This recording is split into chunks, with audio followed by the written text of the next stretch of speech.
What's going on, Reapers? So, I know most of you probably saw the podcast that I put up, the preview of the podcast. And it was supposed to stay a podcast, but right now I'm having trouble as far as the distribution with the app that I'm using. And also I'm having trouble. I wanted to put it on YouTube as well with the podcast, just so a little bit more exposure to it. So this, which was supposed to be a podcast, is going to be exclusively for YouTube. And this is the Reaper Motivation Podcast, and this topic is trauma and success. So this topic is big for me, man. Like, this topic right here is, I feel like, at first I wanted to go over traits. That was going to be the first topic that we was going to go over, but I feel like trauma and success is so big because as human beings, we all go through a little bit of something, right? We all experience some type of pain, some type of rough upbringing, you know, whether you're poor, whether you're rich, whether you're middle class, we all experience something. You know, it's rough all over, as a lot of people like to say. You know, and being successful, you need to deal with some of this trauma that comes to you, or else the success that you gain, the lifestyles you live, it's always going to come back to you, or you'll never reach that success at all, period, because of what's holding you back as far as your life and what you've been through and things like that. So I feel like trauma and success is the first key to you achieving your goals, and to me achieving mine, because I'm still working with mine. You know, and to start off my advice, the first thing I'm going to say is the way you learn how to survive is not the way that you need to live currently. What does that mean? So the trauma that you've been through, you learned how to cope with that pain in different ways. You know, you learned how to deal with those situations in order to survive. But now where you are now, when you're trying to chase your goals, you can't live by those same means. You can't live by those same standards. You know, I'm no longer the same Devontae that was sleeping on hardwood floors with bed bugs crawling on me. I'm not the same Devontae that was running around New York with switchblades and box cutters when I was 10. I'm not the same Devontae that was, you know, scared to go to sleep at night because I thought somebody might kill me. I'm not the same one. You know, so I can't use those same methods of survival today as I did in the past in order to get through my goals. You know, a lot of you, some of you guys may have been molested, some of you guys may have been raped, some of you guys may have been shot at, some of you guys may have seen people that you love die. You had different ways to cope with that, but that doesn't mean that you need to live like that in this day and age right now. That doesn't mean that has to hold you back from being successful, because at the end of the day, that pain that you went through, it's only going to make you stronger. It only made you stronger. You're still here. You know, a lot of people talk to me and they ask why I'm always smiling and laughing and jumping around. You know what I mean? I understand what it's like to not have nothing to smile about, not a goddamn thing. You just walking around life and it's just like I feel like I'm cursed. I feel like that God doesn't love me.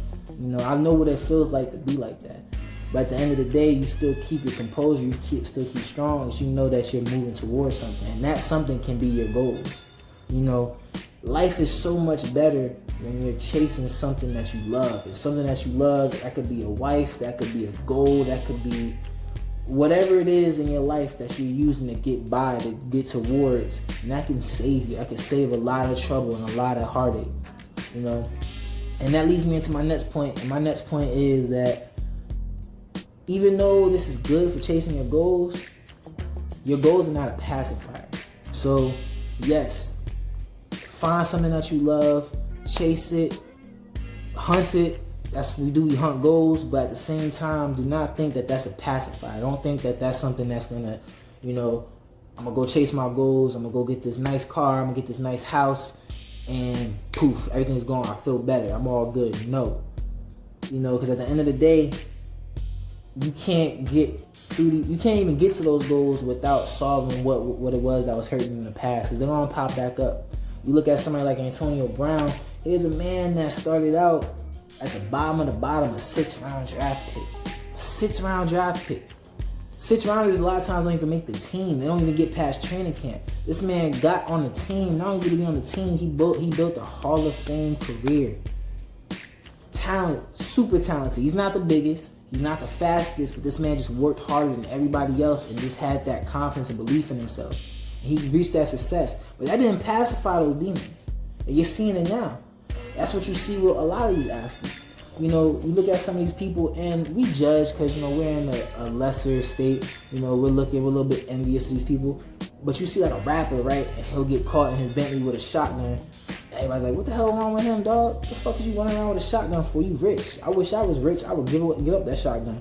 But they don't know that man's trauma. He saw his brother get killed in front of him when he was 5. They don't know that he lost 6 of his homeboys to the streets through gang violence. So that trauma, he's always there. But that success was supposed to pacify. That success was supposed to make it to where I'm not thinking about what I lost in the past. I'm all good. You know, that happened, then life goes on. And for anybody to sit there and think that, you know, you're just supposed to that's poof, as soon as you get money that goes away, you're a hypocrite. Because you know that there's traumas that you're living with that you haven't decided to get over yet. How can you expect that of this man?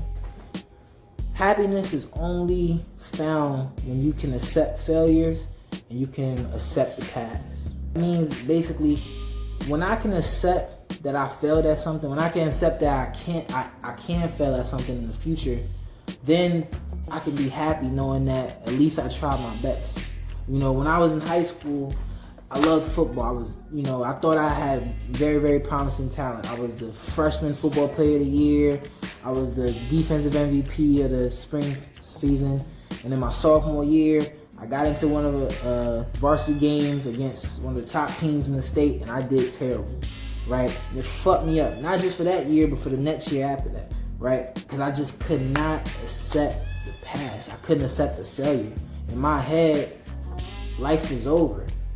How can I ever be the same after that? How can I ever be the same Devontae that I was prior to that? I'm not going to go to college now. I'm not going to be able to be successful. It's just, it was something that I had to learn and accept with. And the faster I did that, the faster my life and my football career turned around. And that's the same case for a lot of you. You know, a lot of you are just so scared to take that jump because you don't want to regress back to a point where you failed and now you're at starting point 1. And I understand that fear. I don't want to go back to being broke. I don't want to go back to being homeless. But at the same time, I know that if I'm just living life, walking on eggshells, trying to make everything be nice, that's when we fall into the worker bee syndrome that we talked about in the intro on the podcast. You don't want to be that. You're a motivated person. You're an ambitious person. So you just got to learn how to accept and cope with those things. And understand something else. Even if, let's say by chance you're someone who's strong, let's say you get past all your trauma and you somehow found a way to where you could cope, and you cope successfully and productively, and now you're chasing your goals. Well, understand this. The trauma of others can definitely affect you.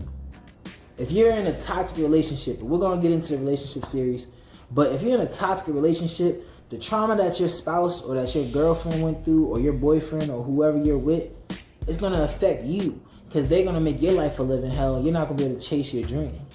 That trauma that they went through can hold you back just as bad as your own trauma, even if you're all good. Now imagine if you're dealing with your demons and they're dealing with theirs and you just combine it together. How can anybody be productive?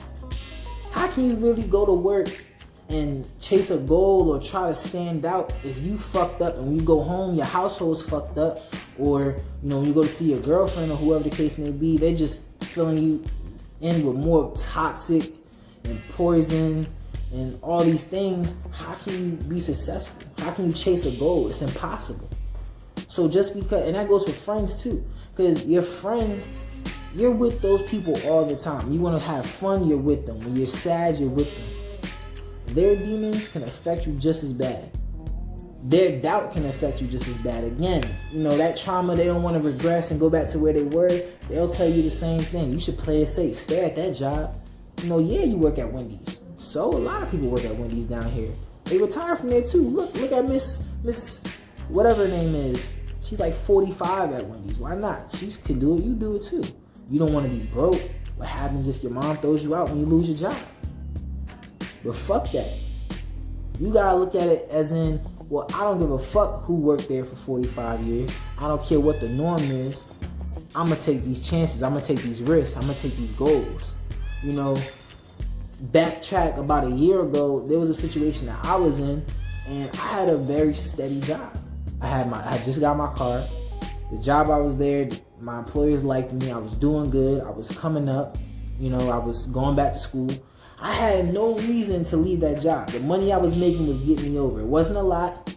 You know, I was only making about $12 an hour, 12, 13. But I was good where I was.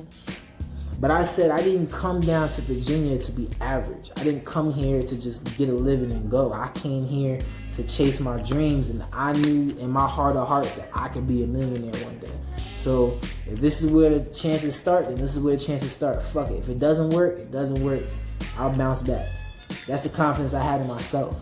But that's also me leaving that trauma behind, because it's easy for me to sit there and be like, well, if I leave this job, then I might end up back sleeping on the floor, and, you know, my family might abandon me because they told me that this may not work. Fuck it. At the end of the day, I could do what I gotta do, you know. And I made that change, and I ended up leaving that job, and I almost got fucked over.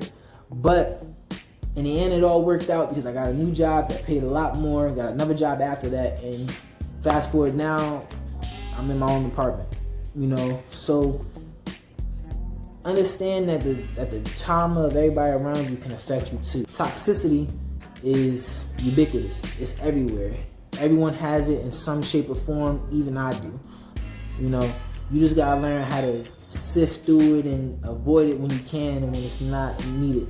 Because at the end of the day, only you are responsible for your goals. You can say that you're not successful because your family was toxic and your friends ain't shit and your girl ain't shit and whatever the case may be, but it's your goals. That's why we call each other the Reaper. That's the Reaper mentality. The Reaper mentality is what a Grim Reaper does.